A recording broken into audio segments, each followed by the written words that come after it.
Puji nama Tuhan, Bapak, Ibu, dan Saudara yang terkasih dalam Tuhan. Shalom. Doa kami anugerah, berkat, dan kemurahan Tuhan atas Bapak, Ibu, dan Saudara semua dimanapun Bapak, Ibu, dan Saudara semua berada.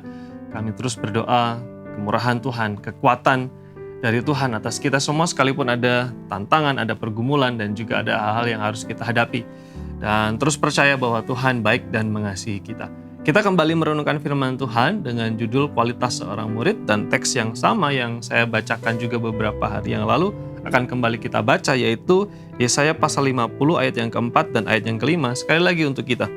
Tuhan Allah telah memberikan kepadaku lidah seorang murid, supaya dengan perkataan aku dapat memberi semangat baru kepada orang yang letih lesu. Setiap pagi ia mempertajam pendengaranku untuk mendengar seperti seorang murid. Tuhan Allah telah membuka telingaku dan aku tidak memberontak, tidak berpaling ke belakang. Kita sudah belajar dari teks ini, seorang murid Kristus adalah orang yang bisa menggunakan lidahnya dengan hikmat, dengan bijak. Dan sekarang hal kedua adalah berkaitan dengan pendengaran atau dengan telinga. Seorang murid punya kualitas tertentu berkaitan dengan pendengarannya. Teks ini mengajarkan, khususnya ayat yang keempat bagian B, seorang murid adalah orang yang rela supaya telinganya itu dipertajam untuk mendengar. Dikatakan di sana, dikatakan bahwa firman Tuhan mengatakan, setiap pagi yang mempertajam pendengaranku untuk mendengar seperti seorang murid. Artinya seorang murid adalah orang yang rela untuk diajar. Ya, mempertajam telinga, mempertajam pendengaran artinya orang yang peka untuk mendengar. Peka untuk mendengar suara sang guru. Sang guru berkata apa, dia segera tangkap perkataan itu, merekam perkataan itu. Tetapi juga dikatakan di sana setiap pagi, artinya seorang murid itu harus punya komitmen untuk mendengar, komitmen untuk menangkap kebenaran.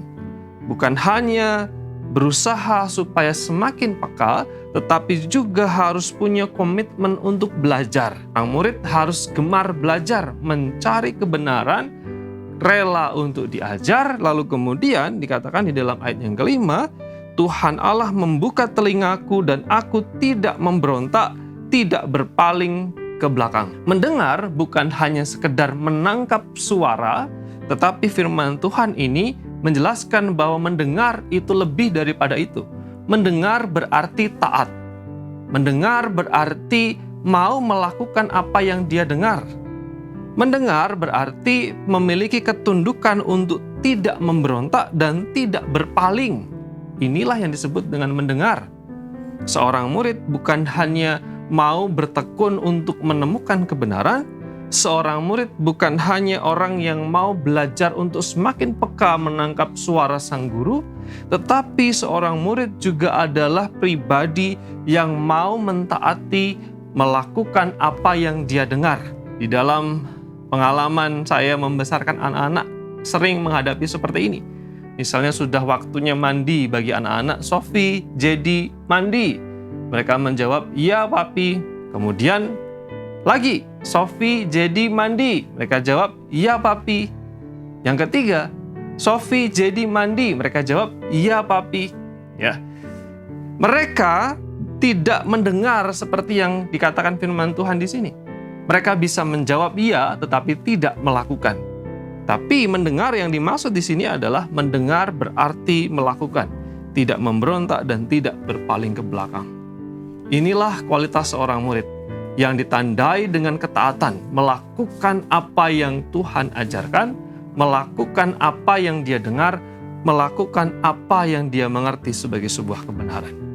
Seorang murid bukan hanya bijak menggunakan kata-katanya, tetapi seorang murid juga bijak menggunakan telinganya untuk mendengar dan melakukan kebenaran. Kiranya firman Tuhan ini menolong kita untuk terus bertumbuh di dalam Tuhan sebagai murid Kristus. Mari kita berdoa. Bapak Surgawi, terima kasih untuk kasih dan kesetiaan Tuhan di hari baru ini. Tuhan tolong kami, berkati kami, sertai kami dalam segala aktivitas sehingga nama Kristus terus dipermuliakan. Dalam nama Tuhan Yesus kami membawa syukur kami dan doa kami. Amin.